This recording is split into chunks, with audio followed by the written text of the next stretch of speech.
Pakistan defence analysis में खुशामदीद।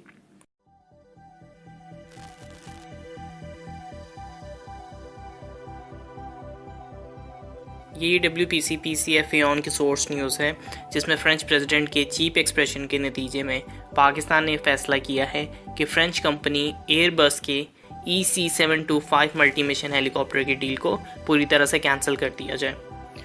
हालिया दिनों में फ्रेंच प्रेसिडेंट ने जिस तरह की स्टेटमेंट्स दी हैं, जिस कदर चीप और बेहस ख्यालात का इजहार किया है, उससे पूरी दुनिया के मुसलमान बहुत दुख और गुस्से में हैं। खैर, इन्हीं इमोशंस के ज़ेर नज़र इन 27 एंटी सबमरीन वॉरफेयर EC725 को रिजेक्ट किया गया है। जो सोर्स न्यूज़ है उनके मुताबिक एयरबस के साथ इन EC725 के हवाले से फाइनल कंटेंडर पे होने वाली नेगोशिएशंस जारी थी, लेकिन अब इस डील को कैंसिल कर दिया गया है और इसकी जगह पे स्कोर्स्की के S70B या चाइनीज़ Z20 हेलीकॉप्टर जो हैं वो ज़ेर नज़र हैं। नाउ बहुत सी स्पेकुलेशंस यही हैं कि ये फेक न्यूज़ है और अगर पाकिस्तान एंटी सबमरीन वॉरफेयर के लिए किसी यूरोपियन मुल्क की जानिब देखेगा तो वो शायद इटालियन मुल्क होगा, क्योंकि उनके साथ हमारे पास में रिलेशंस रहे हैं इस तरह की डिफेंस डील्स में। लेकिन ये मुकम्मल तौर पे दुरुस्त नहीं है और पाकिस्तान बहुत से यूरोपियन कंट्रीज़ के साथ इस हवाले से ट्रेड कर सकता है। फ्रांस के साथ जो है हमारे ताल्लुकात इंडिया की वजह से बहुत अच्छे नहीं हैं, लेकिन डिसेंट इनफ हैं कि हम जो हैं एक रिस्पेक्टेबल पोजीशन को मेंटेन कर सकें। लेकिन वो शख्सियत जो कि मुसलमानों के दिल के सबसे करीब है, उसको अपनी पॉलिटिकल कैंपेन में इस्तेमाल करना और इस कदर बेगैरती का मुजाहरा करना जो है, इससे सिर्फ़ और सिर्फ एक चीप मेंटल कैपेबिलिटी ज़ाहिर होती है और उनके आर्गूमेंट्स जो है मुकम्मल तौर पे इनवैलिड ही हो जाते हैं। बहरहाल जो ऑप्शंस हमारे पास इस मौके पे हैं वो स्कोर्स्की का S70 है और चाइनीज़ Z20 की ऑप्शन मौजूद है। S70 की ऑप्शन के साथ रिस्क फैक्टर बहुत ज़्यादा हैं, चूँकि लास्ट चंद डील्स में जो है US के साथ बहुत से मसाइल का हमें सामना करना पड़ रहा है। सेकेंडली, जहाँ तक मुझे इन्फॉर्मेशन है वो ये कि Z20 को भी पाकिस्तान की जानिब से रिजेक्ट कर दिया गया हुआ है। ऐसा हो सकता है कि Z20 को दोबारा कंसीडर किया जाए, लेकिन अभी के लिए इसे रिजेक्ट किया गया है। तो इस मौके पे सबसे बेस्ट ऑप्शन क्या हो सकती है? मेरे ख्याल से इटालियन ऑप्शन ही इस मौके पे सबसे बेहतर हो सकती है। ऑगस्टा वेस्टलैंड 139 इस मौके पे हमारे पास मौजूद है और ऑगस्टा वेस्टलैंड 159 या 169 जो है हमारे लिए बेहतरीन ऑप्शन हो सकते हैं। ऑगस्टा वेस्टलैंड का 169M वर्जन जो है बहुत बेहतरीन हो सकता है। ऑस्ट्रिया ने इसकी परचेज़ के हवाले से ऑर्डर दिया हुआ है। ऑगस्टा वेस्टलैंड 169 में फेडेक इंजन मौजूद है, नाइट विजन है, hums, digital maps, 4 axis fly by wire system मौजूद है। तो मेरे ख्याल से बहुत अच्छी ऑप्शन हो सकती है। इससे प्लेटफॉर्म कन्वर्जन में भी शायद इतनी मुश्किल ना हो, क्योंकि अगस्ता वेस्टलैंड 139 को पाकिस्तान नेवी पहले से ऑपरेट कर रही है। लेकिन बहरहाल ये तमाम सिचुएशन जो है एक बहुत ही अफसोसनाक नज़रिए की वजह से सामने आ रही है और इसके जवाब के लिए फ्रेंच प्रोडक्ट्स का बायकॉट और इस्लामिक वर्ल्ड का इस मामले में इकट्ठा होना ये एक सॉलिडेरिटी जाहिर करने में एक छोटा सा हिस्सा प्ले कर सकती है।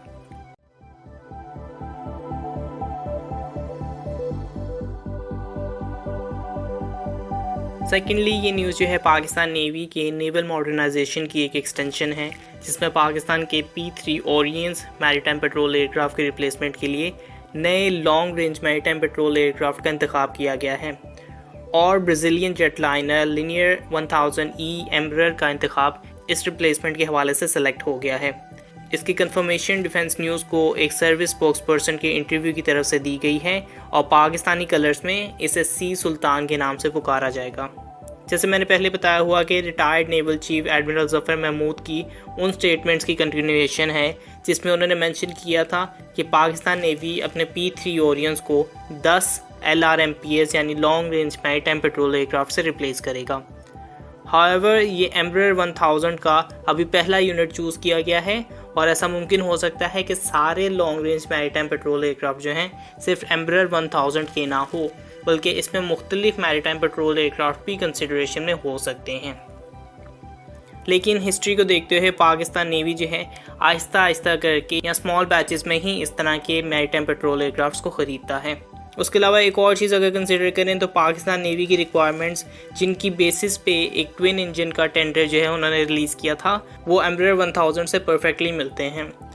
लिनिएज एम्ब्रर 1000 का मैक्सिमम टेक ऑफ वेट जो है वो 120,152 पाउंड्स है और पाकिस्तान नेवी की रिक्वायरमेंट्स जो हैं वो 120,000 से लेके 140,000 पाउंड्स के करीब है। पाकिस्तान नेवी की रिक्वायरमेंट्स में फेरी रेंज जो है वो 4,000 प्लस नॉटिकल माइल्स है, जबकि एम्ब्रेयर 1000 की रेंज जो है वो 4600 नॉटिकल माइल्स के करीब है। एक चीज़ जो अभी तक देखने वाली है वो ये कि एम्ब्रेयर 1000 को क्या डायरेक्टली इसके ओरिजिनल मैन्युफैक्चरर से परचेज़ किया जाएगा या इसके ऑलरेडी प्रोड्यूस्ड 28 यूनिट्स को परचेज़ करने के हवाले से कोई नेगोशिएशंस की जाएंगी। चूँकि एम्ब्रेयर कंपनी के हवाले से इस बारे में अभी किसी किस्म की ऑफिशियल स्टेटमेंट नहीं आई है। इसको चूँकि एक कमर्शियल जेटलाइनर के तौर पे ख़रीदा जाएगा, इसलिए इंटरेस्टिंग होगा कि इसकी कन्वर्जन एक long range maritime petrol aircraft में किस तरह से की जाती है। और इन्हीं चैलेंजेस के हवाले से सर्विस स्पोक्स पर्सन ने जो इंटरव्यू दिया था उसमें उन्होंने ये कहा है कि इसकी कन्वर्जन में रिस्क मैनेजमेंट और सिग्निफिकेंट अंडरटेकिंग यानी इम्प्लीमेंटेशन ही बहुत अहम चीज़ें हैं। कमर्शियल टर्बोफैन एयरक्राफ्ट की मैरीटाइम पेट्रोल एयरक्राफ्ट में कन्वर्जन इतनी मुश्किल चीज़ नहीं है और पहले भी हो चुकी है, लेकिन एयरक्राफ्ट को इस हवाले से परफॉर्मेबल बनाना और अगर कुछ नहीं तो इंटरनल वेपन्स कैरेज की ज़रूरत तो होगी, जहां पे एक बॉम्ब बे को एयर फ्रेम में इंस्टॉल करना एक अहम चीज़ होगी। तो एम्ब्रेयर 1000 का इंतखाब एक वाकई अहम चीज़ है। ज़्यादा अहम इसमें ये होगा कि कौन से सब सिस्टम्स इसमें इंस्टॉल किए जाते हैं। हमारे ATR 72 की कन्वर्जन के लिए जर्मनी से उसकी मदद ली गई थी। एक और चीज़ जो कि एम्ब्रेयर 1000 के बेनिफिट में जाती है वो ये कि ये ITAR फ्री है, तो ये शायद पाकिस्तान नेवी की सबसे अहम मुश्किलात में से एक का सलूशन होगी। ब्राज़ील के साथ हमारे वैसे ट्रस्टेड रिलेशंस हैं और मैं वाकई इंटरेस्टेड हूँ कि किस किस्म के इलेक्ट्रॉनिक वॉरफेयर सूट से इसको इक्विप किया जाएगा। प्राइमरीली मैरीटाइम पेट्रोल एयरक्राफ्ट जो है वो एंटी सबमरीन वॉरफेयर में ज़्यादा इस्तेमाल होते हैं, तो ये एक अहम एस्पेक्ट होगा। पर्सनली साब के इलेक्ट्रॉनिक वॉरफेयर की इंटीग्रेशन बहुत इंटरेस्टिंग हो सकती है। स्वॉर्डफिश के सब सिस्टम जो हैं बहुत जदीद सिस्टम्स हैं। इनकी यानी साब स्वॉर्डफिश मैरीटाइम पेट्रोल एयरक्राफ्ट की कन्वर्जन जो है वो बॉम्बार्डियर 6000 बिजनेस क्लास जेट से की जाती है। तो अगेन एक चैलेंज तो ज़रूर होगा डिफरेंट प्लेटफॉर्म पे इनके सिस्टम्स को इंटीग्रेट करने में, लेकिन साब के साथ जो है हमारा प्रीवियसली बहुत अच्छा एक्सपीरियंस रहा है। साब के साथ हमें ख़ुद भी थोड़ा सा एक्सपीरियंस हासिल हुआ है, चूँकि साब 2000 जो है पाकिस्तान वो वाहिद मुल्क है जिसको साब ने साब 2000 की रिपेयर के हवाले से सर्टिफिकेशन दी हुई है। तो ये यकीनन एक बहुत अहम चीज़ है और इससे पाकिस्तान के करंट सिनेरियो में हमारे इंटीग्रेटेड इन्वायरमेंट में बहुत ज़्यादा मदद मिल सकती है।